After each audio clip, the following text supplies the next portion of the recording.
வணக்கம் நண்பர்களே. 2025 group 4 Tamil question பார்ப்போம். குரூப் 4ல் கேட்ட கொஸ்டின். 4வது கொஸ்டின் பாருங்கள். பாடும் பாடல் என்ற சொற்கள் எந்த பெயரெச்ச வகையென்று கண்டறிய. பாடும் பாடல். ஓகேங்களா, நல்லா பார்த்துங்க.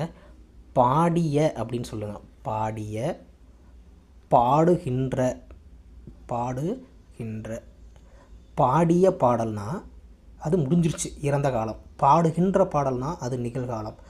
பாடும் பாடல் அப்படின்னா அது எதிர்காலம். ஓகேங்களா, அப்போ பாடலுங்கிறது ஒரு பெயரச்சம், இதை சொல்லி வந்திருக்குது.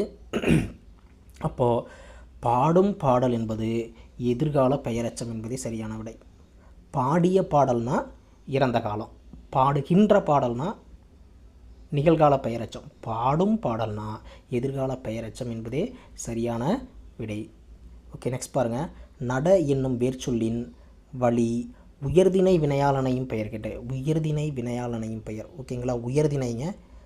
திணை 2 வகைப்படும், ஒன்று அக்ரிணை, இன்னொன்று உயர்திணை. ஓகேங்களா, அப்போ பாருங்கள். ஃபஸ்ட்டு ஒன் நடந்தது. நடந்தது மான் அப்படின்னு வச்சுக்கலாம்.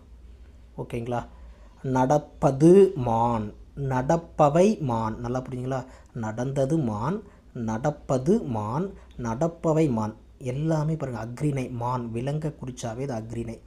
ஓகேங்களா, இப்போ போய் நடந்தது மனிதன், நடந்தது மனிதன், நடப்பவை மனிதன் அப்படின்னு நம்ம போய் கொள்ள முடியுங்களா? இதெல்லாமே அக்ரிணை வந்திருக்கு. இது மூணுமே அக்ரிணை. ஓகேங்களா, அப்போ நடந்தவன் மனிதன் அப்படின்னா தான் அது உயர்திணை வருது. ஓகேங்களா, அதுதான் வினையாளனையும் பெயர்.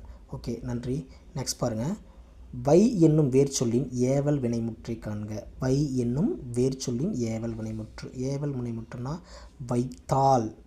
ஓகேங்களா, அவள் கொண்டு போய் வைக்கிறா, யாரோ ஒருத்தர் சொல்லி போய் வைக்கிறா. வைத்தால் ஆசிரியர் சொல்லியிருக்காங்க, ஆசிரியர் அந்த டேபிளில் போய் புத்தகத்தை வை அப்படின்னா அங்கே போய் ஆசிரியர் ஏவனனால் அவள் போய் அந்த புத்தகத்தை அங்கே டேபிள் மேலே வச்சா, அதுதான் ஏவல் வினைமுற்று. வினை முழுமை அடைஞ்சிருக்கணும், வினை என்ன பண்ணியிருக்கணும், முழுமை அடைஞ்சிருக்கணும்.